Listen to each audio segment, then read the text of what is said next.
잘 들리세요? 네. 네. 그러면 시작하겠습니다.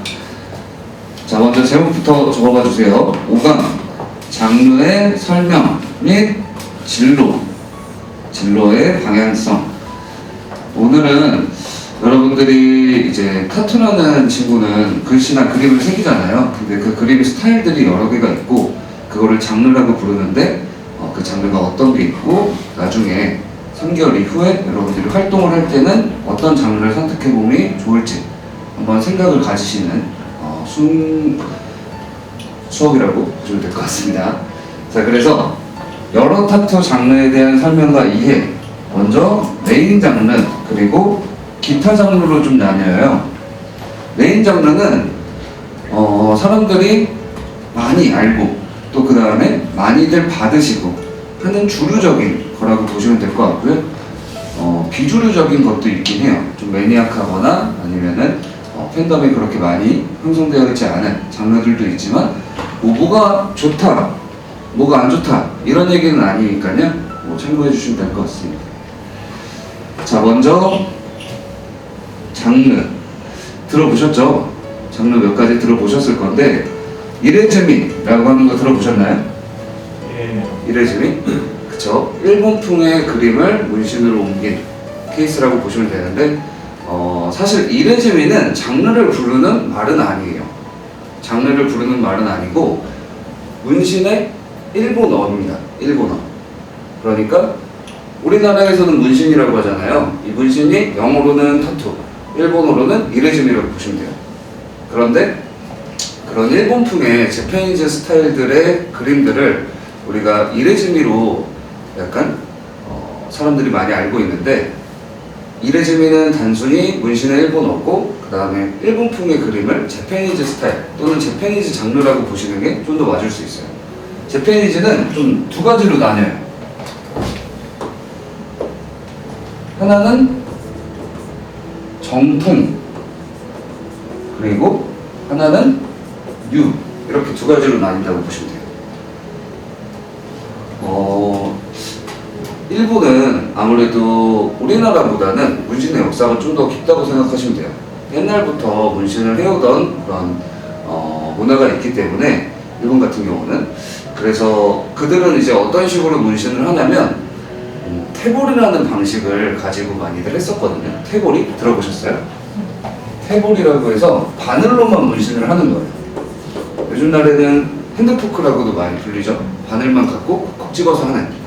근데 일본에서는 이 태볼이라는 방식을 적용을 해가지고 타투를 했었는데 그림을 그려야 되는데 어떤 그림들을 그렸냐면 우키요에라는 거를 많이 참고를 해요. 우키요에라고 해서 우리나라의 그림으로 따지자면 민속화 아니면 사파 이런 것들을 우키요에라고 보시면 돼요. 그래서 수호지라는 소설 속의 인물들을 몸에 새긴다거나 아니면은 일본풍의 그런 사파들을 몸에 새긴다거나 이해되시죠? 전통 재패니즈는 그런 사파 그림들을 위주로 타투를 많이 받는 개념이라고 생각을 하시면 될 것 같습니다. 특징이 뭐냐면 선이 굉장히 굵어요. 굵다. 그 다음에 채색은 단색으로 많이 칠합니다. 단색. 그러니까 조금 약간 투박한, 약간 2D스러운 느낌이 없지 않아 있어요. 캐릭터적인 부분이 없지 않아 있는데 이게 조금 오늘날에는 요즘 스타일이라고 할 수 있는 뉴재패니즈로 좀 변형이 되어 가는데 뉴재패니즈 같은 경우는 뉴스쿨이라고 들어보셨죠? 이따가도 설명할 건데 뉴스쿨이랑 좀 비슷한 경향이 있어서 3D에 좀 가까워져요. 정통 재패니즈의 그림들이 좀 3D에 가까워지면서 선이 얇고 뭔가 색이 단조롭지 않고 풍부하다. 그러니까 색에 명암이 들어간다 라고 생각을 하시면 될 것 같습니다. 좀 이해가 되시나요? 이따 그림들로도 좀 보여드릴게요. 제가 주로 하는 작업이 이제 뉴재패니즈죠. 제 몸에 있는 그림들을 뉴재패니즈라고 생각을 하시면 될 것 같아요. 네, 요거 한번 참고를 하시면 될 것 같고요. 자, 혹시 세 분 중에 나는 좀 이 재패니즈 스타일을 해보고 싶다 하시는 분 계시나요? 저요. 네. 두 분. 그쵸. 아무래도 재패니즈는, 다른 모든 타투들을 통틀어서 위압감이 아니라, 굉장히 좀 강한 인상을 좀 심어줄 수 있는 그런 타투라고 생각을 해요. 그래서 매력이 참 있고 많이들 좋아하시고 우리나라에도 굉장히 좀 주류적인 성향을 많이 갖고 있다고 보시면 돼요. 재패니즈 작업하시는 분들이 가장 많고 또 그 다음에 받으시는 분들이 아직까지도 많거든요. 그래서 참고를 하시면 될 것 같습니다. 자, 다음 넘어가 보겠습니다.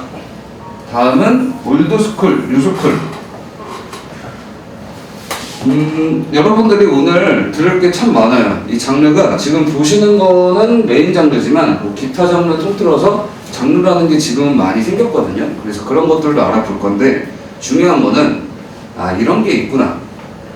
뭔가 타투에서 그림을 그린다라는 거는 당연히 고객의 의뢰를 받고 그림을 그리거나 아니면 내가 좋아하는 그림을 여러분들의 스타일대로 그래서 타투를 해주는 게 맞다고 생각을 하거든요. 그런데 거기에 있어서 약간 참고를 할 수 있는 게 이 장르들이라고 생각을 하시면 되는 거고, 두 번째는 이제 올드스쿨, 뉴스쿨에 대해서 한번 얘기를 해보겠습니다. 올드스쿨이라는 거 많이 들어보셨죠? 어떤 거죠? 그림 많이 보셨을 건데 좀 어떤 친구일까요? 올드스쿨. 화려한? 그쵸? 화려하고 좀 뭔가 서양 분들이 많이 하는 그런 타투 중에 하나라고 그냥 쉽게 얘기해서 생각을 하시면 될 것 같은데, 서양에서 많이 전파가 된 타투 중에 하나예요.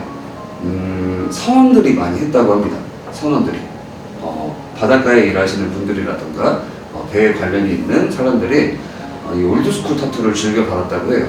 올드스쿨 타투는 어떤 친구라고 보시면 되냐면, 뭐 올드스쿨이라는 이름의 뭐 뜻은 굉장히 다양해요. 뭐 트렌드 아니면 뭐 자유분방함 아니면 뭐 트레디셔널이라는 그런 뜻들을 갖고 있는데, 이 올드스쿨 그림을 한마디로 조금 얘기를 해드리자면 재패니즈와 조금 연관성도 있어요. 그 그림의 특징만 봐서 선이 굵고 얘도 단색 위주로 이루어져 있거든요. 그런데 원포인트 개념으로 많이 해요. 원포인트. 여기서 여러분들이 좀 살펴보셔야 될 게 이런 것들이에요. 자, 재패니즈 친구들은 부위별로 타투를 많이 해줍니다. 부위별. 그리고 올드스쿨이나 뉴스쿨은 원포인트 방식으로 많이 진행이 된다는 거. 그러니까 하나의 포인트를 좀 주제로 삼아서 그것만 하는 개념이라고 보시면 되는 거죠. 이해가 되시나요? 네, 그런 개념들. 근데 이래저래는 부위별로, 그래서 상담을 할 때에도 방문 상담을 위주로 많이 해요. 올드스쿨, 뉴스쿨은 플래시라고 하는, 저희가 그랬어요 받으실 분 하실 수 있는 그런 플래시 도안을 원포인트식으로 그래서 바로 작업이 가능하다면, 이래지면은 또 부위별로 그 사람 부위에 맞게 그림을 그려서, 아니면은 내가 그냥 그림을 그려가지고 그냥 아무 사람한테나 붙인다고 해서 다 맞는 게 아니잖아요. 크기나 뭐 이런 것들이, 위치나. 그렇기 때문에 부위별과 원포인트는 이런 차이가 또 있다라고도 보시면 될 것 같습니다. 아시겠죠? 자, 올드스쿨 조금 아시겠나요? 네, 하나의 포인트로 이루어져 있고, 그리고 선이 굵고, 그 다음에 한마디로 바늘도 되게 두꺼운 것들을 많이 쓴다고 보시면 돼요. 그런 것들 참고를 하시면 될 것 같습니다.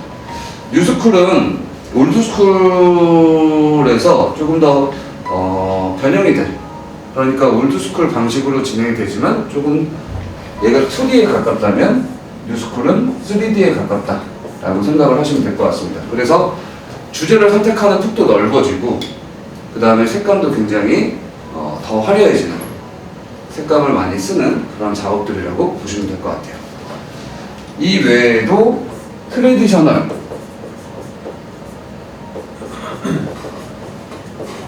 트레디셔널이라는 친구도 한번 연관지어서 생각을 하시면 될 것 같아요.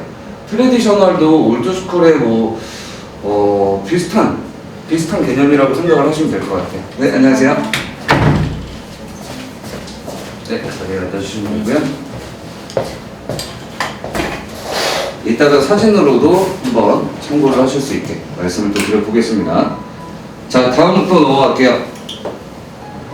블랙 앤 그레이. 블랙 앤 그레이라는 친구 많이 들어보셨죠? 이 친구 뭘까요? 민선씨, 블랙 앤 그레이 무슨 친구일까요? 검은색. 검정색? 그쵸? 블랙 앤 그레이, 그러니까 검정색과 회색을 쓴다 라는 의미로도 받아들이시면 되는데, 흑백 그림이라고 보시면 됩니다. 흑백 그림. 흑백 그림을 타투로 옮겨온 거라고 보시면 되는데, 약간 미술에도 좀 관련이 있어요. 미술의 소묘식으로 표현을 하는 게 바로 이 블랙 앤 그레이라고 생각을 하시면 될 것 같습니다. 아시겠나요? 그래서 여러분들에게 블랙 앤 그레이를 하라고 말씀을 드리는 건 아니지만, 소묘에 관한 그런 테크닉들을 기르시면은 타투를 할 때에도 묘사라든가 이런 스타일들을 표현하는데 도움이 많이 된다 이거예요. 그래서 그림 같은 경우도 지금 소묘를 하실 수 있게 좀 얘기를 해드리고 있죠. 블랙 앤 그레이는 일단 가장 기본이 되는 친구라고 저는 생각을 해요. 가장 기본.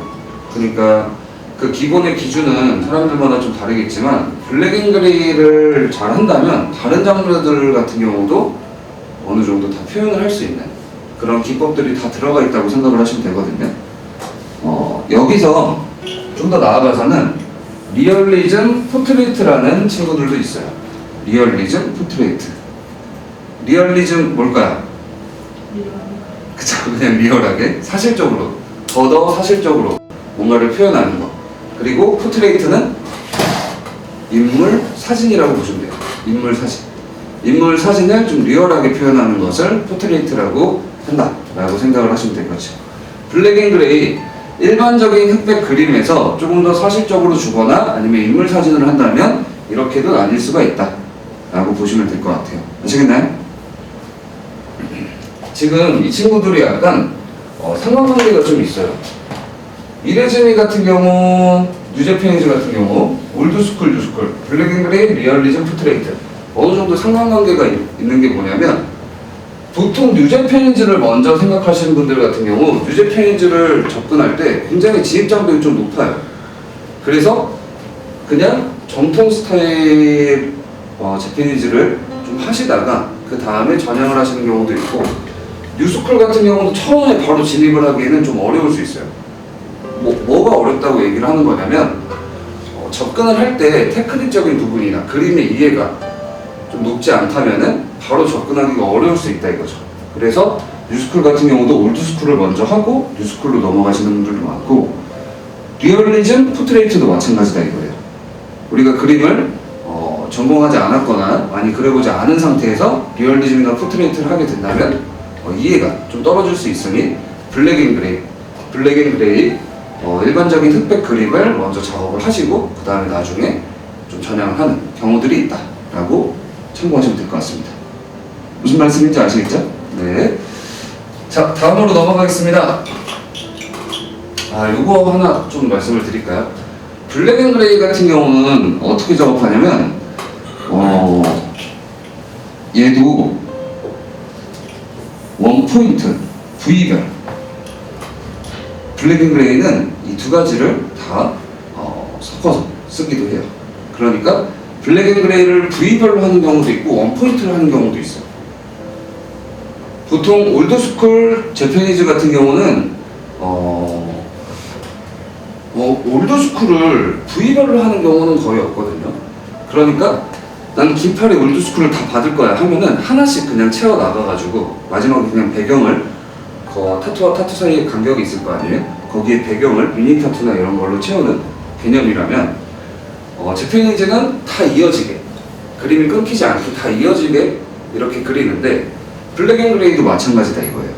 블랙 앤 그레이도 주제를 정하면 주제가 다 이어지게끔 그 부위별로 한다거나 아니면 그 주제 하나만 딱 한다거나. 이해가 되시죠? 블랙 앤 그레이는 이 두 가지로도 나갈 수가 있기 때문에 이것도 좀 참고를 하시면 될 것 같습니다. 그리고 도안을 그릴 때 이 두 친구들은, 앞서 설명했던 이 두 친구들은 직접 도안을 좀 그려야 되는 개념이라면 블랙 앤 그레이 같은 경우는 직접 그리는 경우도 있지만 사진을 가지고 많이 작업을 한다 라고 보시면 될 것 같습니다.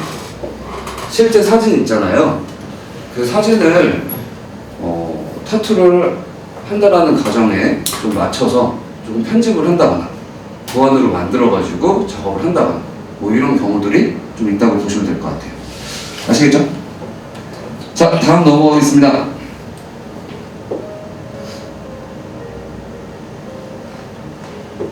자, 다음은 치카노, 또 치카노 레터링이라는 친구도 있어요. 어떤 친구인지 들어보신 분 계시나요? 치카노 어떤 거죠? 네, 치카노 약간은 또 생소하실 수 있는 친구 중에 하나인데 여러 가지 많은 타투 장르 중에 메인 장르라고 할 수 있는 치카노라는 친구가 있어요. 이 치카노는 유래가 어떻게 되냐면 멕시코계 미국 이주민자들을 뜻하는 단어였다고 생각을 하시면 돼요. 멕시코계 사람들이 미국에 이주를 하면서 그들을 남자들을 치카노, 여자분들을 치카나 이렇게 불렀었는데 그들이 이제 정착을 하면서 그들이 좋아하던 벽화라던가 이런 문화들을 많이 형성을 했는데 그 벽화의 그림들을 문신으로 옮겨온 것들을 치카노 타투 장르라고 부르기 시작하고 있어요. 그래서 이 친구 같은 경우도 조금 어렵지 않은 게 블랙 앤 그레이랑 이해하기 어렵지 않은 게 블랙 앤 그레이랑 비슷하게 보시면 돼요. 블랙 앤 그레이랑 비슷하게 흑백 그림이라고 보시면 됩니다. 흑백. 그런데 치카노만의 공통적인 소재라던가 아니면은 뭔가 느낌이라든가 이런 것들이 있기 때문에 치카노라고 한번 검색을 해보시면 블랙 앤 그레이랑은 조금은 다른 차이점들을 또 보실 수가 있을 거예요. 약간 그래피티 느낌이 좀 많이 나요. 아니면은 갱들이 하는 그런 문신의 느낌이 많이 난다라고 생각을 하시면 될 것 같아요. 실제로 갱들이 이 치카노 타투를 많이 즐겨하는 경우도 있었고, 그리고 이 치카노스러운 것들을 이제 레터링으로 옮기기 시작했는데 치카노 레터링이라는 친구도 있다라고 보시면 되는데 그냥 일반적인 레터링은 우리가 흔히 볼 수 있는 폰트들이라고 한다면 치카노 레터링은 그림 같은 글씨라고 보시면 될 것 같습니다. 그래서 저도 하나 이렇게 받은 게 있는데 이런 것들 약간 문양을 좀 준다거나 아니면 명암을 준다거나 글씨, 그쵸? 일반적인 레터링하고는 조금 차이가 있죠. 그래서 그런 것들을 치카노 레터링이라고 생각을 하시면 될 것 같습니다.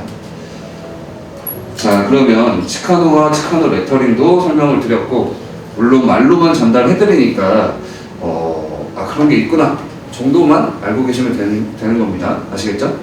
이 친구들에 대해서 자세히 파보고 싶다 하시면은 한번 그려보는 걸 추천해요.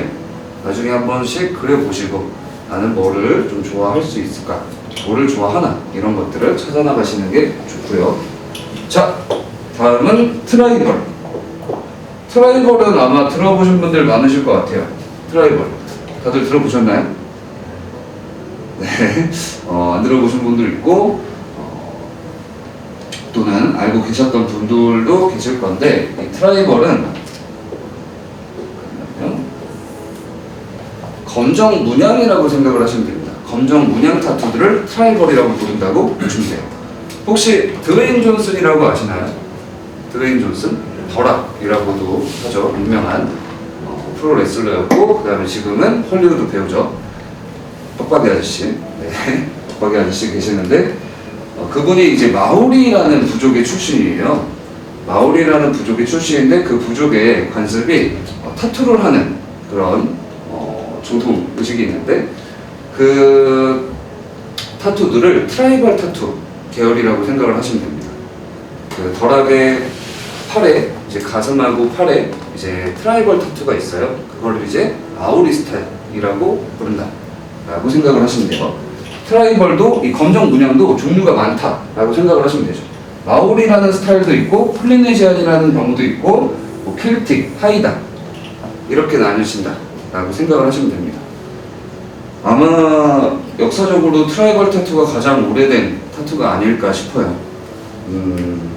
실제적으로 정말 그 옛날 한 5,000년, 뭐 2,000년 전에도 발견된 미라들을 보면은 트라이벌 타투가 남아있다거나 그런 유래들이 있을 정도로 트라이벌이 되게 오래됐는데 그 스타일들이 이제 현재까지 이어오면서 조금씩 바뀌고 있다라고 보시면 되고, 마오리 부족의 트라이벌 타투는 뭔가 이제 그 마오리 부족만의 그런 문양이라고 보시면 되는데, 뭔가 상징성을 부여한다거나 뭐 행복이라든가 뭐 추구하는 가치라든가 하게 되면 주술적인 의미를 좀 가지고 타투를 한다거나 이런 것들로 시작이 됐다고 보시면 될 것 같아요. 그래서 타투도 지금은 타투를 사람들이 왜 받죠?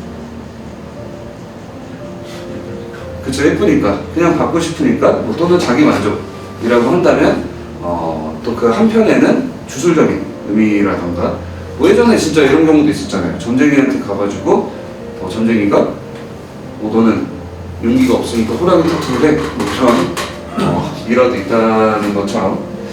자, 다음으로 넘어가겠습니다. 다음은 크리미널 타투. 크리미널 타투도 좀 생소하실 수 있어요. 이 크리미널 단어의 뜻은 뭔가 범죄에 관련된 그런 단어라고 보시면 될 것 같은데, 이게 타투로 이어지기까지는 어떤 좀 사례가 있냐면, 범죄자들도 타투를 많이 하잖아요. 그 범죄자들이 많이 즐겨 했던 타투들을 크리미널 타투라고 부르기도 했었어요.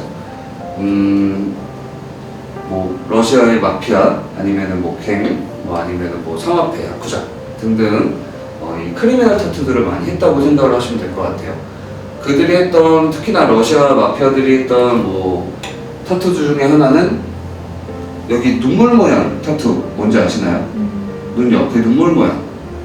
이게 의미가 있다고 해요. 어떤 의미일까요? 그쵸, 사람을 죽였다라는 뜻으로 타투를 하기도 했었는데, 그거를 크리미널 타투라고 이해를 하시면 될 것 같습니다. 근데 이게 좀 웃긴 게, 눈물 모양이 비어져 있으면은 사람을 죽일 거다, 눈물 모양이 차 있으면은 사람을 죽였다, 뭐 두 개면은 뭐 그런 식으로 조금 그들만의 해석 방법이 있었다고 해요. 그래서 이 크리미널 타투를 보게 되면 이 사람의 정말 이력을 알 수 있을 정도로 그런 범죄자들끼리의 그런 커뮤니케이션이 있었다고 보시면 될 것 같습니다. 그런데 조금은 옛날 이야기라고 생각을 하시면 될 것 같아요. 지금은 지금도 뭐 암암리에 이런 크리미널적인 의미로 타투를 하시는 경우도 있겠지만, 이게 타투의 장르로 넘어오면서 조금은 디자인적으로 많이 해석이 되고 있다라고 생각을 하시면 될 것 같아요. 그 마피아들이 무릎에 육각별을 많이들 새겼었거든요. 뭐 절대 무릎을 꿇지 않겠다라는 의미로. 근데 요즘에는 일반인들도 그거를 그렇게 의미로 해석하지 않고 그냥 예쁘니까 디자인적으로 해석해서 하는 경우도 있었어요. 그런데 나중에 여러분들이 크리미널 타투를 한다거나 아니면은 뭐 해준다거나 하실 때에는 약간 의미들을 그래도 찾아보시는 게 좋긴 합니다. 너무 디자인적으로 해석을 해도 되지만, 그래도 의미 정도는, 어떤 의미가 있었다는 것 정도는 한번 찾아보고 그림을 그리시는 게 나을 수 있어요. 뭐 정말 예전 일이긴 한데 뭐 그런 루머들도 있었어요. 뭐 크리미널 타투를 국내에서 받았고 그 다음에 해외에 나갔는데 뭐 총을 맞았다더라. 상대방 갱에 시그니처를 새겨가지고 뭐 그런 일들도 있었다고 합니다. 자, 다음은 바이오 메카닉. 바이오 메카닉이라는 장르도 있어요. 들어보셨나요? 이것도 좀 생소하실 수 있어요. 바이오 메카닉이라는 친구는 에일리언 아시나요, 여러분? 에일리언 영화 외계인 나오는 SF 영화가 있죠. 그 영화에 보시면 팔이 잘리는 장면이 나와요. 그 영화 주인공들 사이에서 이제 팔이 잘리는 장면이 나오는데, 그 팔을 기계로, SF 배경이니까 기계로 대체하는 그런 연출이 나오거든요. 이제 한 타투이스트가 그걸 보고 영감을 받아가지고 시각적으로 뭔가 팔이라던가 아니면은 신체 부위의 일부를 그림으로 기계처럼 그리면 어떨까 해서 나온 게 바이오 메카닉이라고 보시면 돼요. 기계에 관련이 있는 친구라고 보시면 될 것 같습니다. 신체의 일부를 기계처럼 그려주는 타투라고 생각을 하시면 될 것 같은데, 이 친구는 좀 리얼리스틱하게 조금 표현을 하는 게 좀 특징이라고 보시면 될 것 같아요. 시각적으로 정말 뭐 팔을 잘라가지고 기계를 붙인다거나 하는 건 아니지만, 시각적으로 봤을 때 정말 기계처럼, 기계가 몸 안에 있거나 아니면 정말 기계가 있다라는 것들을 주기 위해서 좀 더 사실적으로 그리는 게 특징이고, 우리나라에 좀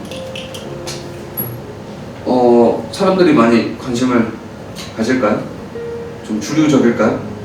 그쵸. 우리나라에서는 그렇게 크게 주류적이진 않아요. 메인 장르 중에 하나라고 하더라도 그 나라마다의 문화가 좀 다르다 보니까 받아들이면, 그래서 문신 장르 중에 하나인 바이오 메카닉 같은 경우도 우리나라보다는 서양 쪽에서 굉장히 많은 인기가 있다라고 생각을 하시면 될 것 같습니다. 뭐 아니면은 저희도 몇 년 지나면 정말 바이오 메카닉 타투를 많이 하거나 많이 받으시는 분들이 생겨날 수도 있는 거죠.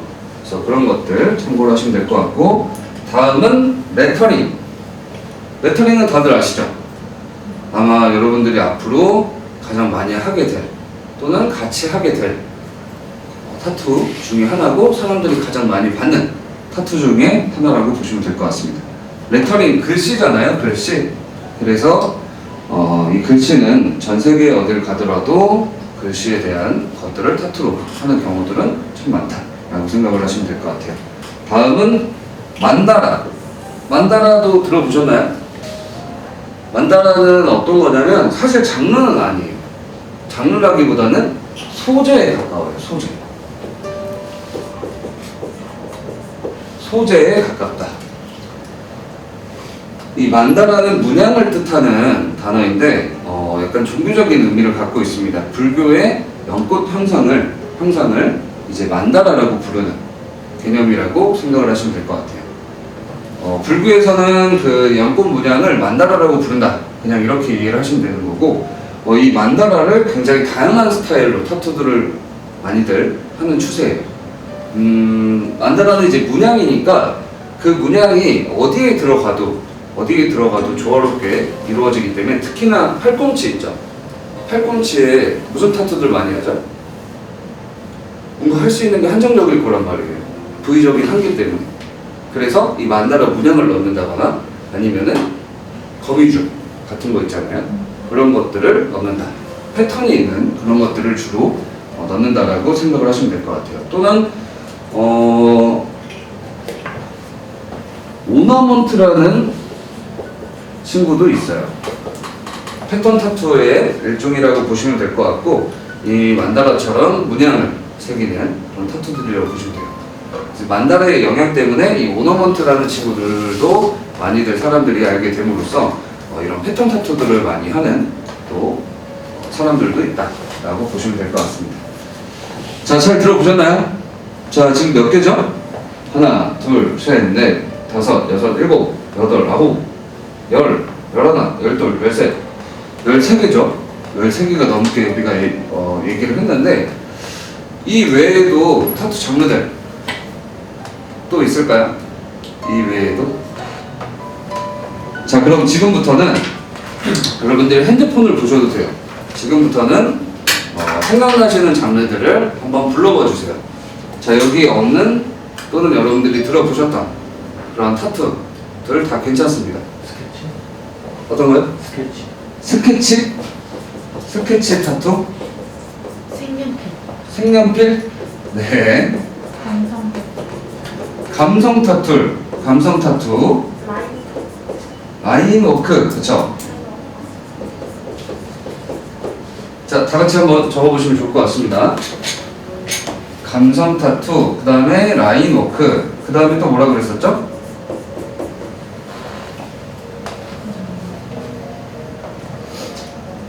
또 뭐가 있을까요? 잠시만요.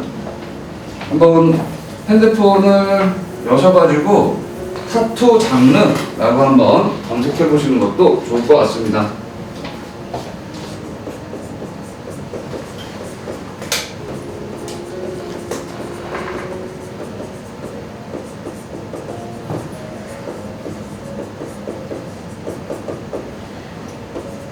뭐가 있죠?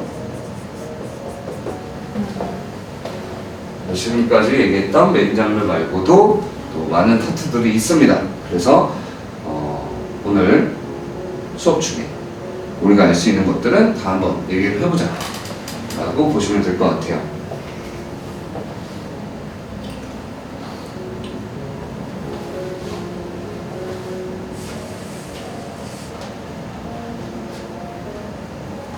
뭐가 있을까요?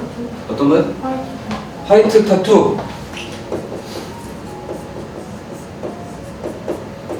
화이트. 또 뭐가 있을까요? 이게 장르인가 하는 것도 괜찮아요. 트래시 폴카. 일단 새로 발견한 그런 장르 이름만 일단 불러봐 주셔도 될 것 같습니다. 이게 뭔지 한번 같이 얘기해 보는 걸로 하고, 네, 수채화 타투.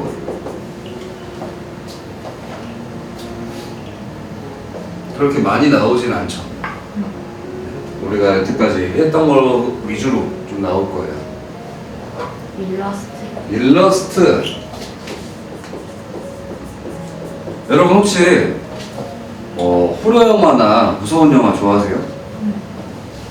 네, 좋아하시는 분들도 있고 네, 싫어하시는 분들도 있을 건데 이렇게 사람들이 다 받아들이는 게 다르잖아요. 좋아하는 뭐 성향이라던가 좋아하는 또 그림도 스타일이 또 다르다 보니까 이런 호러 영화를 좋아하시는 분들이 즐겨 하실 타투들이 또 있어요. 그러니까 약간 고어한 아니면 좀 무서운 그림들 있잖아요. 뭐 해골이라든가 주제도 뭐 악마 뭐 이런 것들을 주로 다루는 다크사이드라는 타투도 있습니다. 다크사이드 타투도 있고, 지오메트릭, 그쵸? 지오메트릭이라는 타투도 있어요.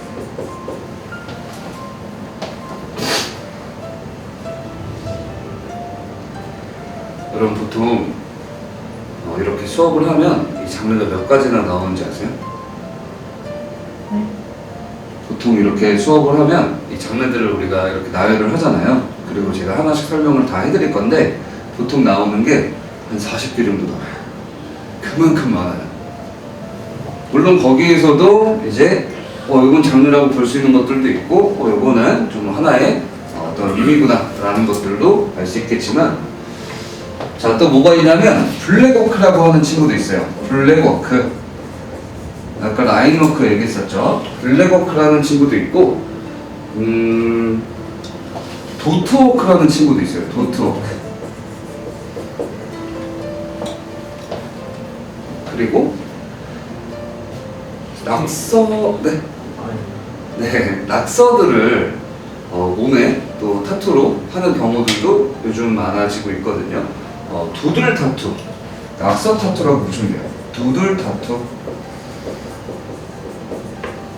두들 낙서. 네, 지훈 씨 어떤 거요? 뭐 보신 거 있어요? 스틱 앤 포크? 그게 이제 아까 얘기했던 핸드포크. 핸드포크라는 방식도 있어요. 아까 얘기했던 페보리 라는 친구도 있는 것처럼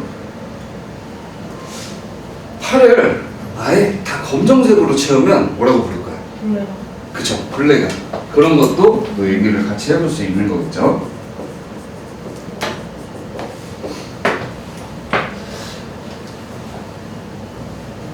이거는 타투는 아니지만 그런 것도 있어요. 타투처럼 뭔가 문양이라던가 그런 표현을 바늘과 잉크로 하는 게 아니라 약간 좀 징그러울 수 있거든요. 아예 흉터를 내가지고, 그러니까 칼로 이렇게 흉터를 내가지고 그 문양에 맞게 흉터를 내가지고 좀 남기는 그런 것도 있습니다. 이름이 좀 길어요. 뭐 스컬리피케이션인가? 네, 스컬리피케이션이라고 부르는데 뭐 그런 것도 있다고 보시면 될 것 같고, 천천히 찾아보셔도 됩니다. 천천히 지금 여러분들 핸드폰으로 지금까지 불렀던 것들도 괜찮고 뭐 조금 찾아보면서 이미지도 나올 거니까 천천히 한번 같이 진행을 해볼게요. 뭐 이 외에도 뭐 굉장히 또 많죠. 동양적인 타투를 하면 또 뭐라고 부를까요? 동양적인. 동양화? 묵화? 그쵸, 이미 미술에는 다 있는 장르들이죠. 근데 이제 타투로 표현을 할 때에는 자, 재패니즈가 가장 대표적인 그런 사례지만 한국적인 그림을 타투로 하게 되면 그건 또 뭐라고 부르냐 이거예요. 그쵸? 그런 것들을 오리엔탈 또는 트레디셔널, 코리아 트레디셔널은 약간 정통이라는 또 뜻이 될 수 있는 단어라고 보시면 될 것 같습니다. 이렇게도 볼 수가 있겠고,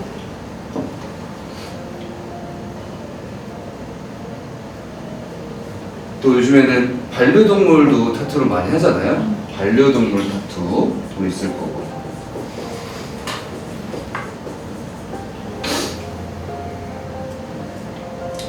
아마 지금 여러분들이 장르를 감속하는 게 이제 여러분들이 앞으로 만나게 될 손님들도 좀 보게 될 정보들이라고 생각을 하셔도 될 것 같아요.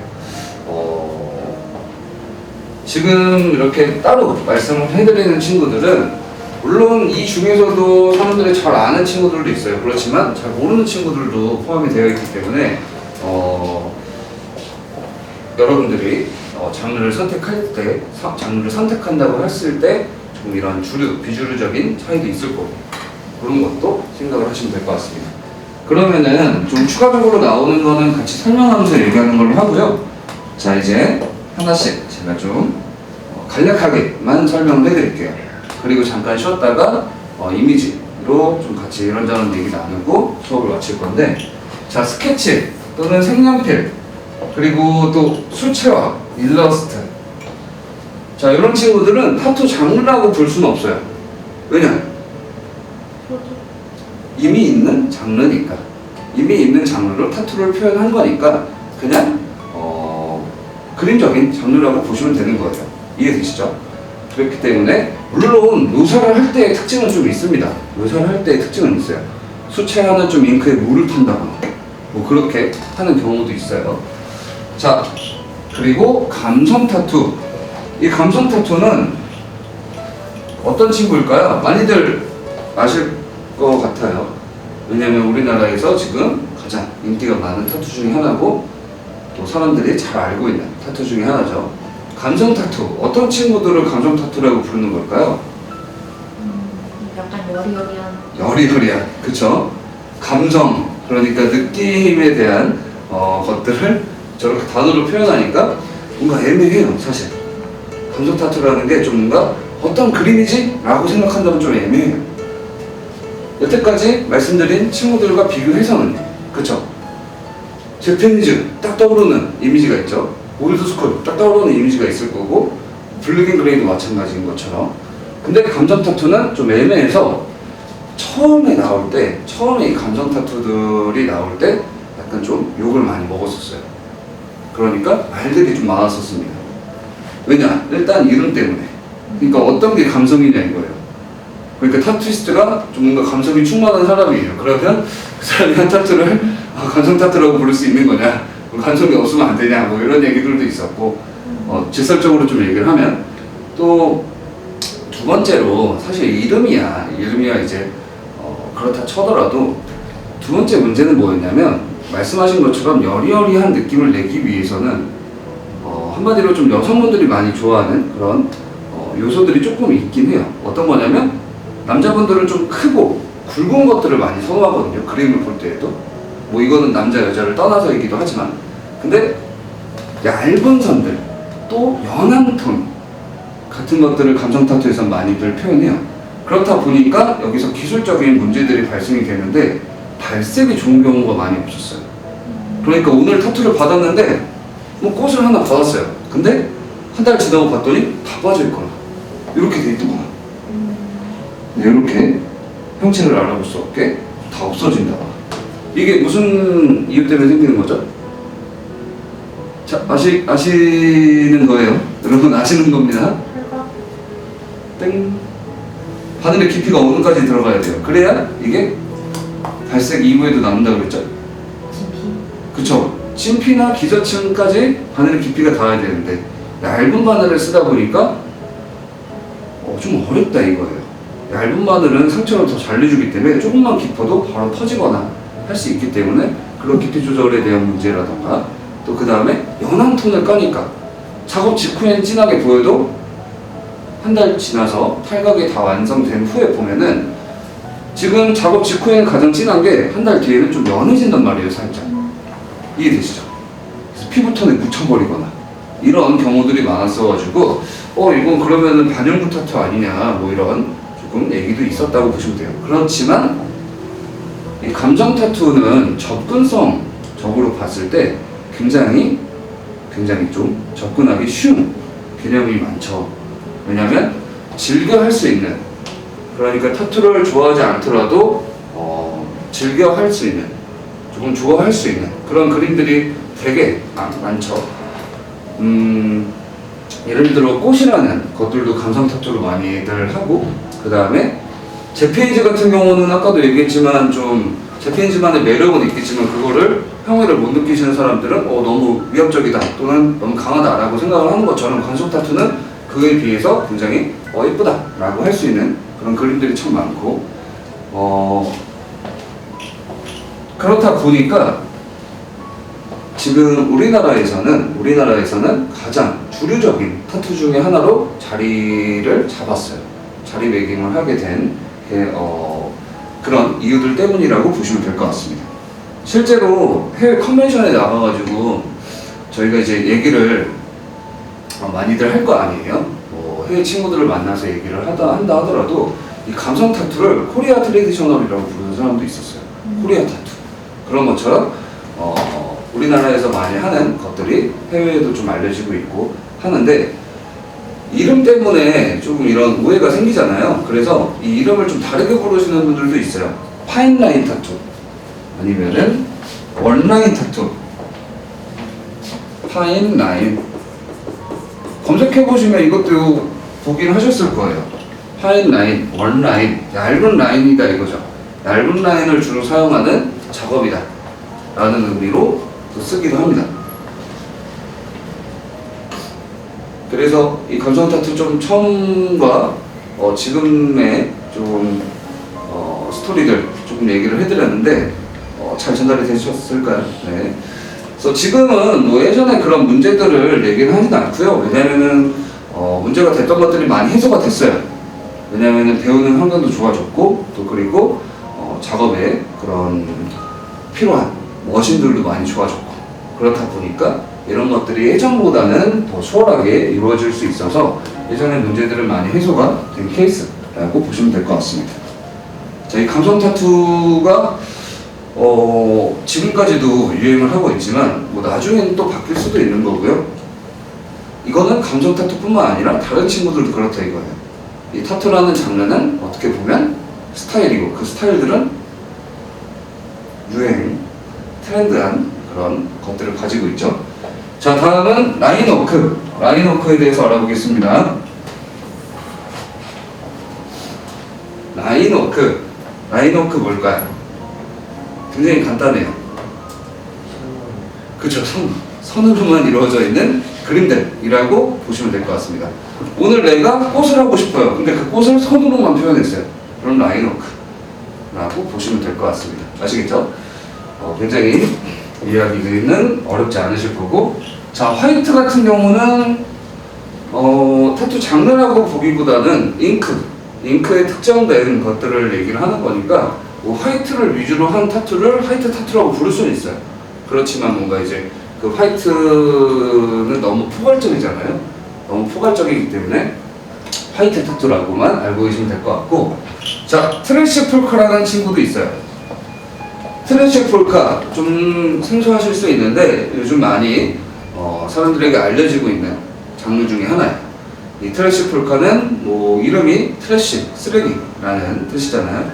뭐 쓰레기를 이렇게 조합한 것처럼, 그러니까 이것저것 조합한 그런 타투들을 또 뜻하는 친구이기도 한데, 이따가 이미지로 좀 말씀을 드리는 게 더 이해하기 쉬우실 것 같아요. 그러니까 블랙 앤 그레이를 가지고 오고, 뭐 올드스쿨을 가지고 오고, 뭐 블랙워크나 라인워크를 이렇게 가지고 와가지고 섞는 거예요. 섞어가지고 만들어내는 타투라고 또 이해를 하시면 될 것 같고, 이따가 또 자세히 또 이미지로 말씀을 드릴게요. 다음은 다크사이드. 다크사이드 아까 말씀을 드린 것처럼 좀 기괴한, 조금 공포스러운 그런 이미지들을 또는 주제들을 많이 다루는, 그렇다 보니까 굉장히 딥한 묘사들이 많아요. 딥한 묘사들. 뭐 블랙 앤 그레이에서는 4B부터 6H까지 쓴다고 하면은, 다크사이드 같은 경우는 4B, 뭐 6B, 7B, 뭐 정말 진한 톤들을 많이 쓴다고 생각을 하시면 될 것 같습니다. 다음은 지오메트릭이라는 친구도 있습니다. 지오메트릭 뭘까요? 지오메트릭이라는 건 뭐냐면 패턴, 문양들 있죠. 패턴 문양들을 위주로 한 타투라고 보시면 되는데, 트라이벌이랑은 좀 차이가 있어요. 트라이벌이랑은 좀 차이가 있고, 만다라하고도 좀 차이가 있습니다. 지오메트릭은 여러분들 뭐 심리 검사라던가 뭐 테스트 같은 거 있잖아요. 거기 그림으로 된 그런 테스트가 있죠. 뭐 착시 현상을 유발시키는 그런 그림들, 뭔지 아시죠? 줄이 쳐져 있는데 막 빨려 들어가는 것 같고, 그런 그림들을 지오메트릭이라고 생각을 하시면 돼요. 그런 것들. 어떻게 사람들이 많이 받을까요? 지오메트릭? 요즘 꽤 받는 거. 요즘 꽤 받는 것 같으세요? 그쵸? 국내에서는 사실 지오메트릭을 받는 사람들이 그렇게 많지는 않아요. 이것도 아까 바이오메카닉처럼 약간 호불호가 많이 갈리는 개념이라서 해외에서들 많이 해요. 해외에서. 아시겠죠? 물론 국내에서도 하시는 분들이 있어요. 자, 다음은 블랙워크. 자, 이 블랙워크 같은 경우는 감성 타투랑 마찬가지로 사람들에게 많이 알려진 지 얼마 되진 않았어요. 그렇지만 접근성이나 굉장히 인지도적인 부분들이 한 번에 팍 많이 올라왔기 때문에 사람들이 지금 많이 받는 타투라고 보시면 될 것 같아요. 자, 블랙워크는 라인워크, 라인으로만 하는 타투, 도트워크, 점으로만 하는 타투. 이 두 친구들을 합쳤다라고 보시면 돼요. 이 그림 스타일을 유심히 보시면 묘사가 라인과 점으로 이루어져 있다. 블랙워크는 점과 라인으로 이루어져 있다 라고 보시면 될 것 같아요. 그래서 여러분 모나미 볼펜 있잖아요. 볼펜으로 그린 것 같은 그런 좀 약간 러프한 또는 불단 그런 그림체 있잖아요. 그런 개념이라고 보시면 될 것 같습니다. 블랙 앤 그레이랑은 좀 차이가 있죠. 블랙 앤 그레이는 면으로 이루어져 있어요. 선이 없고 면으로 이루어져 있습니다. 사실적으로 흑백 그림, 사실적인 표현을 해야 되니까. 근데 블랙워크 같은 경우는 선과 점으로 이루어져 있기 때문에 그 스타일의 차이가 좀 있다는 거. 물론 소재에 따라서 비슷해 보일 수는 있지만 이런 묘사의 차이가 있으니까 좀 이해를 하시면 될 것 같고요. 다음은 도트워크, 점으로 이루어져 있는 타투들이라고 보시면 될 것 같습니다. 여기에 선이 들어가면 블랙워크라고 보시면 되는 거고요. 도트워크로 해줄 수 있는 거 참 많겠죠? 여러분 선과 점으로 만들어줄 수 있는 게 참 많아요. 뭐 호랑이를 점과 선으로 할 수도 있는 거고 그런 것처럼. 자, 두들 타투. 두들 타투는 낙서 타투라고 보시면 되는데, 가수 오혁 아시나요? 혁오 밴드, 그쵸? 그 가수 오혁이 두들 타투를 즐겨 한다고 해요. 두들 타투 매니아라고 하는데, 타투를 받을 때 자기가 낙서를 해가지고 그걸 바로 타투이스트한테 받는다고 합니다. 이 두들 타투는 여태까지의 장르들과는 조금 차이가 있죠. 왜냐면 그림을 타투를 하는 거잖아요. 그래서 그림에 대한 뭐 어느 정도 미적 기준들이 다 사람들마다 있잖아요. 그래서 뭐 타투는 평생 가는 거니까 내가 타투를 하는 그림은 예뻐야 돼라는 관념이 있다면 그걸 좀 깨주는 친구 중에 하나라고 보시면 될 것 같아요. 그래서 뭐 개성, 자유분방 같은 것들을 많이 표현하고 있죠. 그래서 예술적인 것들도 좀 있다고 보시면 될 것 같아요. 블랙 앤 그레이도 미술 소묘에 가깝기 때문에 좀 그런 예술적인 부분이 있다는 것처럼 그림들을 위주로 하는 거다 보니까 여러분들의 개성이라든가 어떤 것들을 표현해야 되는 건지 여러분들의 스타일을 조금 구상을 하실 때 좀 이 장르들을 참고로 해가지고 좀 나아가시면 될 것 같습니다.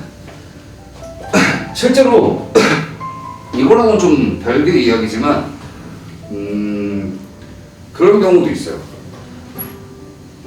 유럽의 한 타투이스트가 이벤트를 한 거예요. 벽을 두고 구멍을 뚫어놔가지고 팔이나 받고 싶은 타투 부위를 이렇게 내밀면은 안에서 타투이스트가 아무 사전에 준비된 거 없이 바로 그냥 타투를 해주는.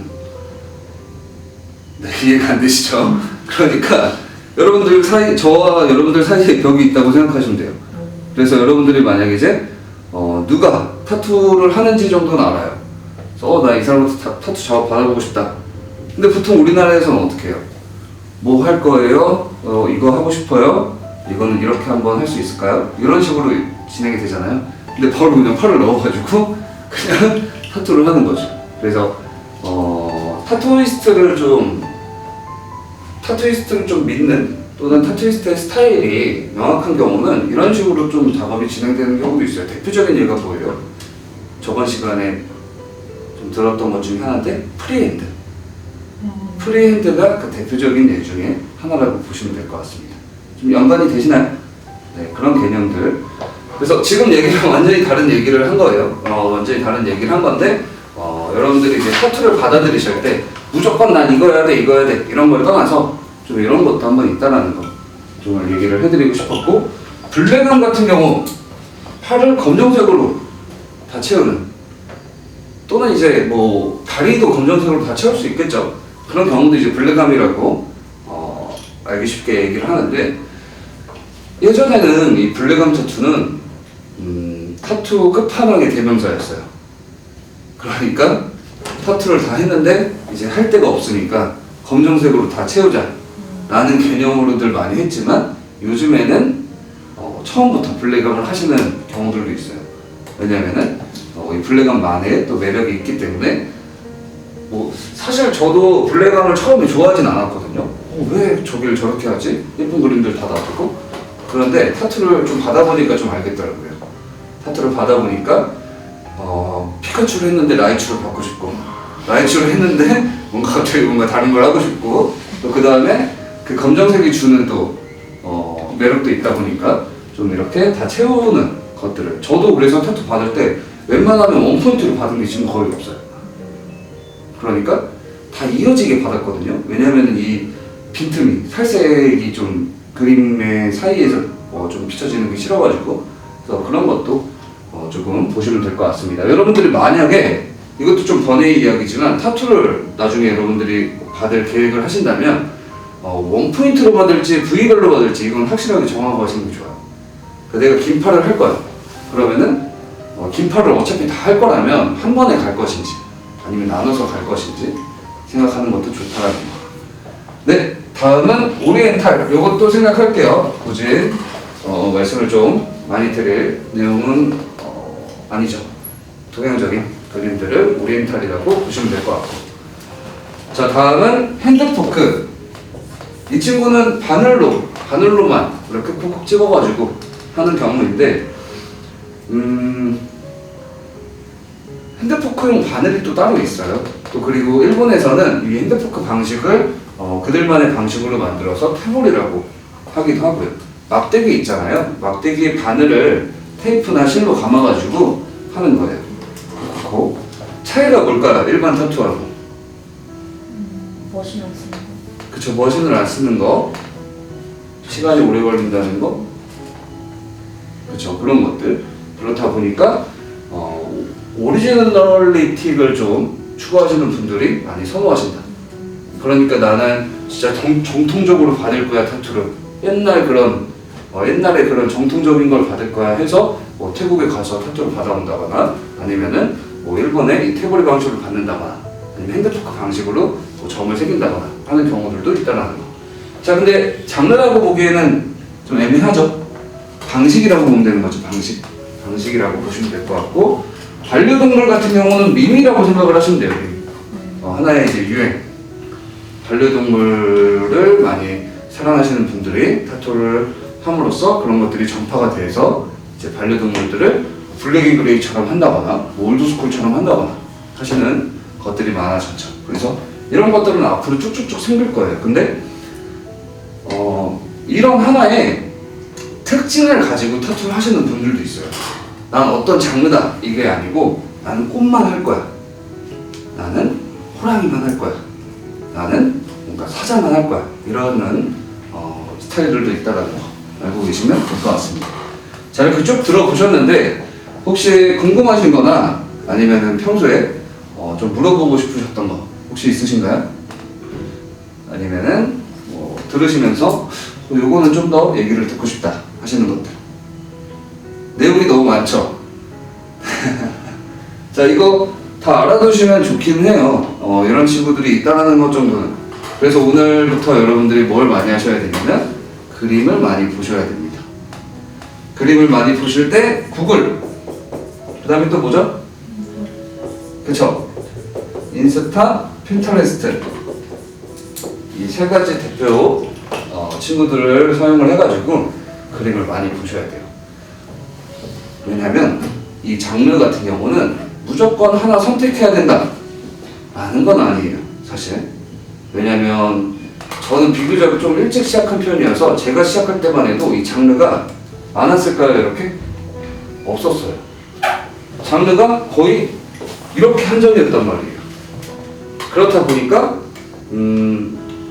의뢰가 들어오면 다 할 수 있는 준비를 했어야 됐어요. 그래서 이것도 그려보고 저것도 그려보고 했었는데 요즘에는 그냥 난 이걸 할 거야 해가지고 시작하시는 분들도 많아요. 그게 잘못됐다는 얘기는 아니에요.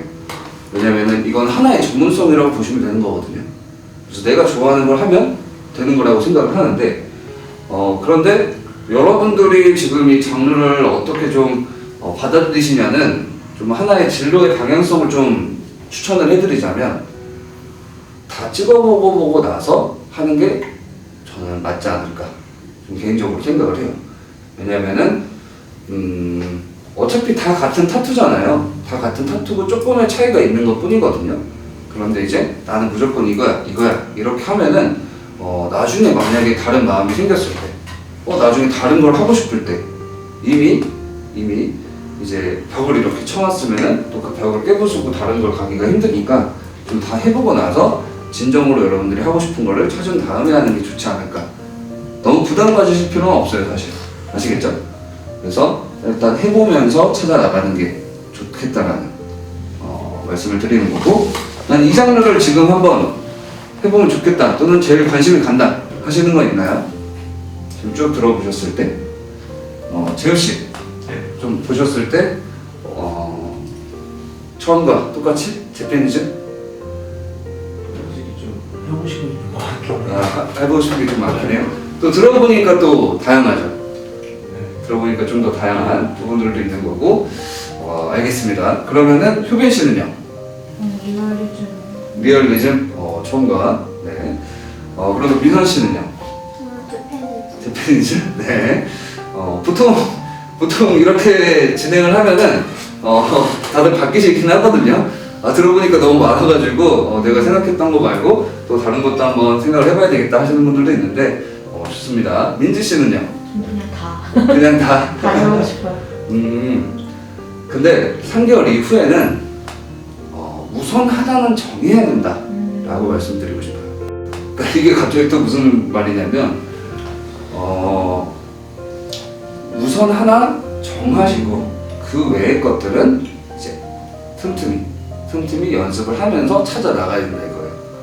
왜냐면은 지금 너무 포괄적이면 오히려 또 길을 걸어갈 때 길 갈래가 너무 많으니까 어딜 가야 되지 하다가 한 걸음도 못 이렇게 못 내리는 경우가 있기 때문에 일단 조금 여러분들이 하고 싶은 것 중에 내가 접근 가능하기 유리한 것들부터 좀 하시다가 그 다음에 내가 좀 해보고 싶은 것들을 찾으시면서 좀 그 개성을 찾으신 후 장르를 선택해보는 게 좋지 않을까라고 말씀을 드리고 싶어요.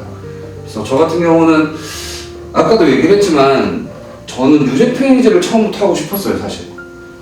유제 페이지를 하다 보니까 유제 페이지를 해야지 라는 생각도 드는 거지만 근데 유제 페이지를 바로 하지 못했단 말이에요. 하고 싶었는데 좀 아이러니하죠.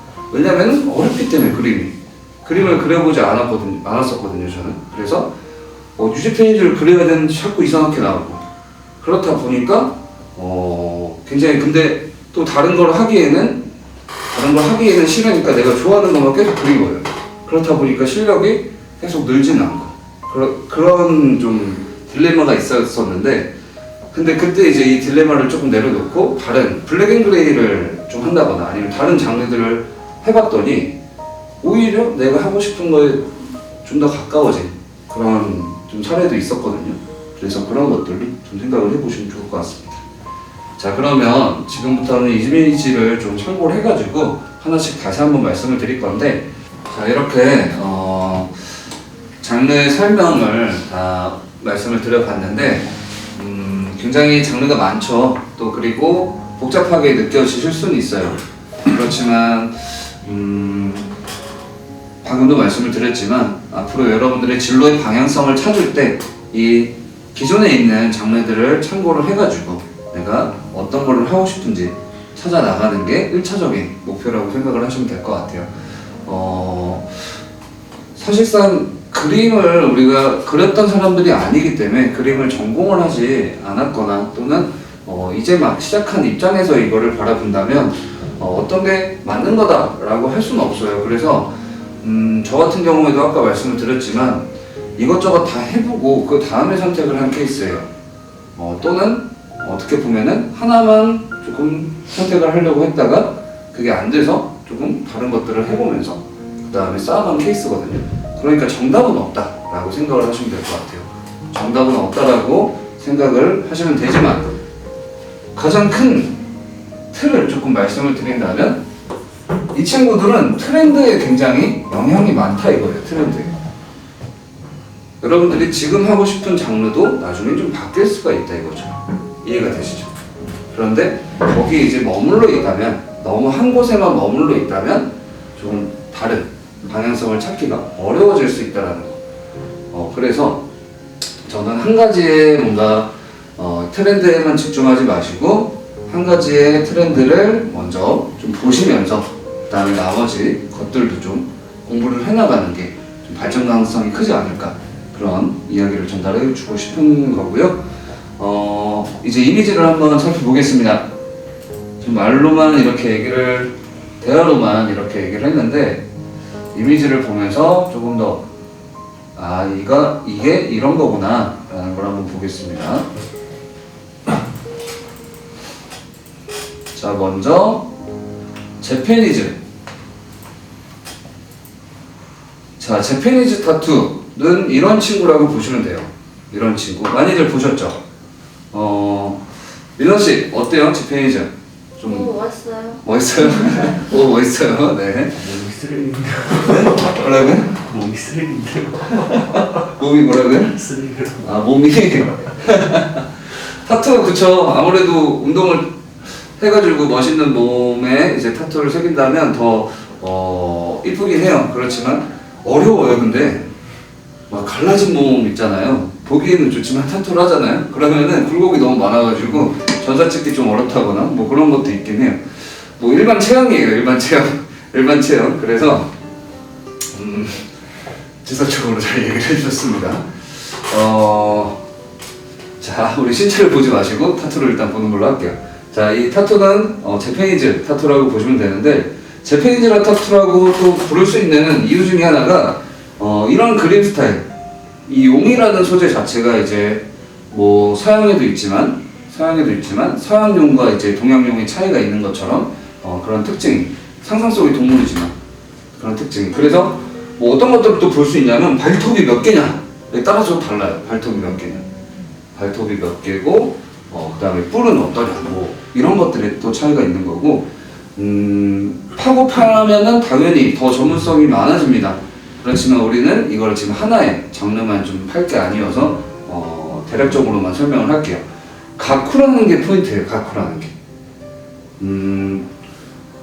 일반 사파를 피부에 옮기면은 당연히 어색하죠, 여러분. 그냥 종이에 있는 그림을 피부로 옮긴다? 어울리지 않을 거예요. 왜냐면 전사 찍어보셔서 아시잖아요. 그쵸? 그림으로 봤을 땐, 사진으로 봤을 땐 괜찮은데 이게 막상 내 몸에 들어가면 굴곡이나 신체적인 특징 때문에 변형이 된다거나 하기 때문에 이런 것들을 본다면 이 재패니지의 특징은 소재가 들어간 후에 그 배경 처리를 가쿠라는 포인트로 마무리를 해주는 게 또 특징 중에 하나라고 보시면 돼요. 가쿠라고 병풍이라고 좀 뜻하는 친구가 있는 거죠. 이해가 되시죠? 그래서 많이들 보시는 이런 것들 있잖아요. 이런 것들이 가쿠예요. 이 가쿠도 모양이 여러 가지가 있습니다. 패턴이라고 보시면 돼요. 배경 패턴. 그래서 전통 재패니즈는 이 가쿠, 또 그리고 우키우에라고 할 수 있는 이 사파들을 새겨 넣는, 또는 그림적인 특징은 이 선이 굵고 단색, 1, 2, 3, 4, 5, 6, 7, 8, 9처럼 명암이 이렇게 많이 풀어져 있지 않죠? 살짝 푸는 경우는 있지만 거의 다 단색으로 이루어져 있다 라고 생각을 하시면 될 것 같습니다. 아시겠나요? 좀 더 재패니지에서 공부를 하고 싶다면 이 부위별로 부르는 일본 명칭이 있을 거 아니에요? 뭐 국내에서는 가슴, 뭐 영어로는 체스트, 뭐 일본어로는 히카이라고 하는데, 뭐 가슴 타투를 히카이 타투란다거나 뭐 그런 것들을 좀 공부를 하는 것도 정통 재패니지를 하는 사람 입장에서는 도움이 되는, 또 필요한 공부가 될 수 있는 것처럼 이 장르 하나하나에 좀 전문적인 그런 것들이 있다라고 보시면 될 것 같습니다. 자, 이렇게 그래서 이루어져 있는 것들. 그래서 보통 부위별로 타투하는 경우는 재패니지도 마찬가지지만 블랙 앤 그레이, 뭐 치카노 등등 부위별로 하는 경우에는 어떻게 프레임을 짜냐면, 프레임이 중요하잖아요. 프레임. 내가 A4 사이즈에 할 건지 A3 사이즈에 할 건지. 근데 신체를 봤을 때는 어떻게 지정을 하냐면 등판을 허리에서 끊을 건지, 아니면 엉덩이까지 할 건지, 아니면 허벅지까지 내려올 건지, 팔도 긴 팔로 할 건지, 7부로 할 건지, 반팔로 할 건지, 또는 가슴 반팔로 할 건지, 이런 것처럼 프레임을 좀 짜고 진행을 합니다. 그림을 그릴 때에도 어떻게 그리는 게 좋으시겠어요? 이렇게 만들고 거기에 그리는 게 좋겠죠. 아니면은 팔 사진을 따가지고 거기에 그린다거나.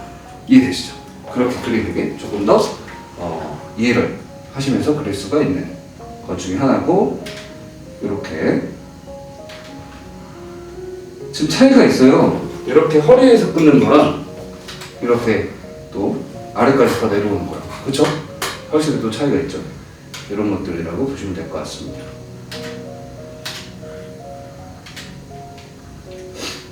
이렇게 많이들 보셨죠? 이런 것들이 재패니지 타투라고 보시면 될 것 같고,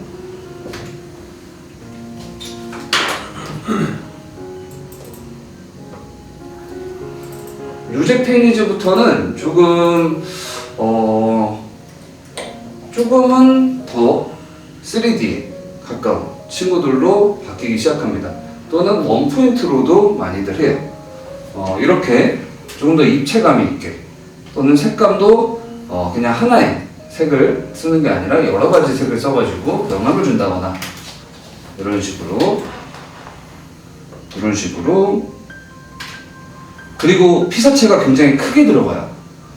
전통 재패니지는 어땠어요? 피사체가 하나 들어가면 그 주변을 배경으로 채웠잖아요. 근데 뉴재패니지 같은 경우는 배경 처리가 가쿠로 진행이 되는 경우도 있긴 해요. 그렇지만 가쿠보다는 그냥 쉐이딩, 그러니까 그라데이션, 그냥 그 깔아주는, 풀어주는 개념으로 많이 쓰고요. 배경의 처리가 그렇게 중요하지 않은, 정통 재패니지에서는 배경 처리가 굉장히 중요한데 뉴재패니지에서는 피사체로 아예 채워가지고 보통 쓰는 개념이라고 보시면 됩니다. 그쵸? 훨씬 피사체가 엄청 크게 들어가죠. 피사체라고 하면 해골, 주제들이 크게 들어간다고 보시면 될 것 같아요. 이런 부소재, 얘는 이제 부소재죠. 메인 소재가 이제 이 티베트 해골이라면 부소재가 뱀 또는 국화, 이런 것들이라고 보시면 될 것 같고, 이렇게 엄청 크게 꽉 채워서 들어간다 라고 보시면 될 것 같습니다. 이런 것들 엄청 크게 들어가죠. 이런 것도. 그래서 피사체에 좀 더 집중을 할 수 있게 봤을 때 포커스가 피사체에 좀 더 집중을 할 수 있게 정성집 페이지는 한번 적어보시는 것도 나쁘지 않을 것 같아요. 호리요시 3세 또는 뉴제 페이지는 시계라는 사람이 있어요. 대표적인 이 장르를 하는 사람 중에 하나고 유명한 사람 중에 하나이기 때문에 알아두시면 좋을 것 같습니다. 저 같은 경우는 그 사람들의 작업물을 많이 보면서 공부를 했던 것도 있고요. 여러분들도 참고를 하시면 좋을 것 같고, 요즘에는 워낙에 다양하고 정말 잘하는 아티스트들이 많아가지고 아티스트 별로 찾아보시는 것도 나쁘지 않을 것 같아요. 민지 씨가 쉬는 시간에 이제 작업물을 좀 보여주셨는데 그 사람만의 스타일을 또 여러분들이 추구할 수 있는 거기 때문에 뭐 그런 것들 생각을 해보셔도 좋을 것 같습니다. 멘토 같은 개념이고요. 다음은 올드스쿨. 올드스쿨은 세일러 젤이라는 사람이 있어요. 세일러 젤이라는 사람이 있는데 그 사람이 많이 전파를 한 또 유명한 아티스트 중에 하나예요. 올드스쿨을. 자, 이렇게 이런 것들을 플래시 도안이라고 해요. 플래시 도안. 이거를 다 하는 게 아니라 이 중에 하나 선택해서 하는 거죠. 물론 이제 크기는 원하는 거에 따라서 내 신체에 따라서 좀 다르게 들어갈 수 있는 거고. 아시겠죠? 그래서 이런 플래시 도안 포트폴리오용으로 보통 만들어 둡니다. 여러분들이 3개월 이후에 좀 생각을 해봐야 될 부분이겠죠. 자, 이렇게 원포인트로 들어가죠. 일단 제 페이지랑은 많이 차이가 있죠. 이렇게 또 그리고 올드스쿨은 올드, 그러니까 옛날 거다 이거예요. 옛날 거. 예전에 타투를 하기 위해서 만들어진 코일 머신은 지금 코일 머신이랑 좀 달라요. 구동계가 되게 조금 빠르지 않았어요, 지금보다. 그래서 조금 느렸습니다, 쉽게 얘기해서. 그렇다 보니까 바늘이 스쳐 지나가면은 면이 되는 게 아니라 이렇게 점처럼 찍혔어요. 드르르 드르르 이렇게 오버럭 붙이는 것처럼. 그래서 이렇게 바늘 자국이 남는 게 포인트였거든요. 뭐 이거는 약간 지금 현재 한 거지만 그 옛날에 그런 방식이나 옛날에 그런 스타일들을 조금 구사하기 위해서 일부러 좀 빨리 이렇게 지나간다거나 아니면 파워를 좀 낮춰가지고 바늘을 좀 느리게 한 다음에 좀 빠르게 이렇게 해서 바늘 자국 스크래치를 남기는 게 또 올드스쿨만의 매력이기도 해요. 무슨 말인지 아시겠죠? 이런 것들. 그리고 얘도 보시면 선이 굵고 단색 위주로 되어 있는 개념들이라고 보시면 되고, 여러분들이 쓰고 계시는 지금 바늘 있잖아요. 7라인 쓰고 계시잖아요. 7라인은 보통의 굵기라고 보시면 돼요. 보통 타투를 할 때 굵기를 또 따져본다면 보통의 굵기에 가까워요. 더 얇은 것도 있을 거고 더 두꺼운 것도 있을 거고, 두꺼운 바늘들을 많이 쓴다 라고 보시면 되는 거죠. 이런 것들 많이 쓰는 소재도 있어요. 자페니즈에서 많이 쓰는 소재는 용, 뭐 아니면 뭐 잉어 이런 것들이라면, 올드스쿨에서는 이런 말 발굽, 행운을 상징한다고 해서 아니면은 해골, 아니면은 뭐 장미, 뭐 이런 것들을 많이 쓴다거나 단독 뭐 이런 것들을 많이 쓴다거나. 그래서 이런 것들부터 그리는 게 저는 좀 추천해드릴 수 있는 방향이기도 해요. 진로의 방향도 같이 얘기를 하면. 그러니까 제가 공부를 할 때는 그냥 하나만 조금 많이 봤거든요. 사람들이 많이 좋아하는 걸 내가 일단 잘 할 수 있어야 내가 뭔가를 했을 때도, 의뢰가 들어왔을 때에도 거기에 맞게 그려줄 수 있기 때문에. 그러니까 사람들이 개구리를 좋아하지 않는데 그 개구리를 많이 해서 개구리를 엄청 잘 그리게 된다고 하더라도 개구리 무늬가 안 들어오면 그렇게 큰 의미가 없는 것처럼, 이제 내가 장르를 선택하면 좀 주류적인 소재를 먼저 연습해 보시는 것이 좋다. 네, 이런 것들 말씀드려봅니다. 올드스쿨 이런 것들 많이들 보셨죠? 네, 올드스쿨도 올드스쿨만의 매력이 이렇게 있다라고 보시면 되고, 여기서 문제! 올드스쿨을 블랙으로만 진행해요. 그럼 그걸 뭐라고 부를까요? 재팬이즈. 아니죠. 올드스쿨은 재팬이즈랑 완전히 연관이 없죠. 그냥 표현만 땡 블랙앤그레이 아니죠. 그러니까 여기서 블랙앤그레이가 되려면 사실적으로 바뀌어야 돼요, 묘사가. 아예. 근데 여기서 그냥 검정색. 블랙워크. 땡 블랙 스쿨. 그러니까 사실 따지자면 그러니까 예전에는 이 장르를 부를 때 있잖아요. 거의 다 포괄적으로 얘기를 했었단 말이에요. 뭐 올드 스쿨, 블랙 앤 그레이도 다 그냥 아메리칸 타투라고 불렀는데 요즘에는 뭔가 하나하나 정해서 이렇게 보기 때문에 이 올드 스쿨 같은 경우도 그냥 블랙으로 하면은 그냥 올드 스쿨이에요 사실. 그런데 블랙 스쿨이라고도 부를 수가 있다 라고 생각을 하시면 되는 거죠. 아시겠죠? 네, 그런 것들 보시면 될 것 같고 이런 것들 네, 이런 것들 또 한번 봤고요. 다음은 뉴스쿨 한번 보겠습니다. 뉴스쿨은 이런 친구들이에요. 아까 봤던 해골이랑은 많이 차이가 있죠. 조금 더 선도 많아지고 그림의 입체적인 구도도 생기고 그 다음에 색감도 어때요?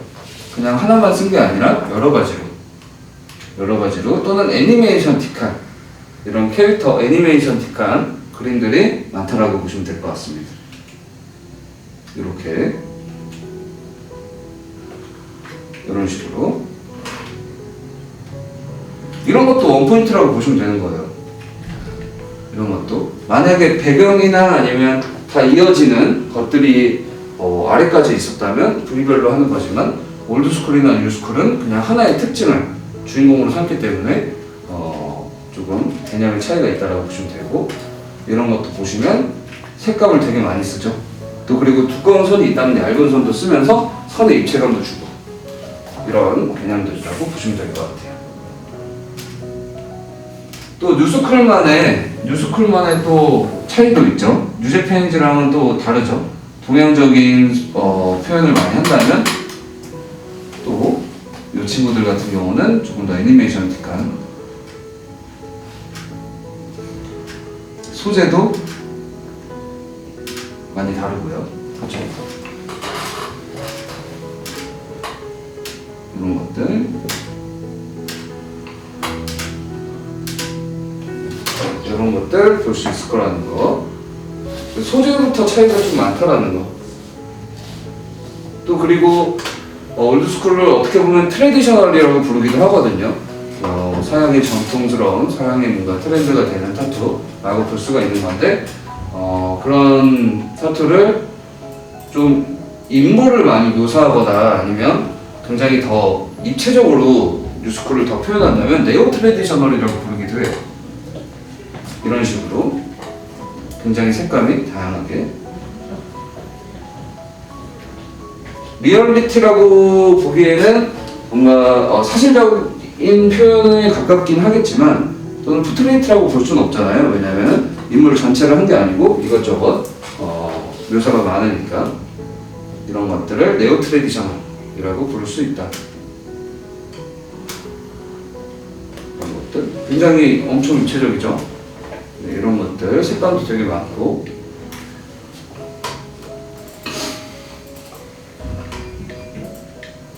자 다음은 블랙스쿨. 올드스쿨이랑 비슷하다고 보면 되는데 이런 식으로 아예 블랙으로만 개성을 표현하는 경우도 있다라고 보시면 돼요. 그래서 타투와 타투 사이에 이렇게 간격이 생기니까 어떻게 해주냐면 이런 식으로 이런 미니 타투들을 넣긴 해요. 이런 별이라든가 이런 표현들 아니면은 뭐 이런 식으로 미니 조그만 타투들을 넣는다거나 해서 이 긴팔을 만들어 나가는 거죠. 이렇게 보시면 될 것 같고 보통 그냥 난 딱 하나만 받을 거야 하지 않고 나는 긴팔을 받을 건데 단 하나만 받을 거야 라는 건 조금 차이가 있어요. 긴팔도 생각하면서 진행을 해줘야 돼요. 전사 찍을 때도 있잖아요. 전사 찍을 때도 그냥 찍는 게 아니라 지금 기존에 있는 타투가 있다면 거기에 어울리게끔 찍어줘야 되는 경우이기도 해요. 아시겠죠? 그런 것들 또 살펴보시면 될 것 같고 확실히 조금 올드스쿨이랑은 또 비슷하지만 컨셉이 좀 다르다는 걸 확인하실 수 있을 거고 이게 만다라거든요. 이게 이제 만다라인데 블랙스쿨로 표현하면 만다라가 이렇게 또 진행이 될 수 있다는 거 참고를 하시면 될 것 같아요. 블랙스쿨 기법으로 좀 표현하는 거라고 보시면 되죠. 자, 다음은 블랙 앤 그레이. 좀 들으실만 한가요? 네, 좀 보실만 하시죠? 자, 다음은 블랙 앤 그레이. 이렇게 흑백 그림이나 사진을 가지고 작업을 하게 되는데 이렇게 원포인트처럼 진행을 하는 경우도 있을 거고요. 이것도 어떻게 보면 원포인트에 가깝죠. 이런 식으로 또는 배경까지 이렇게 처리를 배경 처리 방식이 또 블랙 앤 그레이에서 많이 달라요. 그렇죠? JPG 같은 경우 가쿠라고 친다면 또 올드스쿨은 배경을 처리를 안 한다면 이 블랙 앤 그레이는 이렇게 아까 얘기했던 쉐이딩 방식이나 문양을 좀 패턴을 넣어준다거나 이런 식으로 진행을 하죠. 이렇게 이런 식으로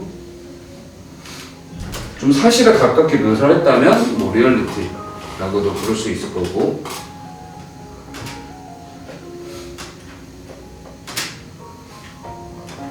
실제로 이제 화가였던 사람이 이 블랙 앤 그레이를 좀 많이 전파를 했다고 해요.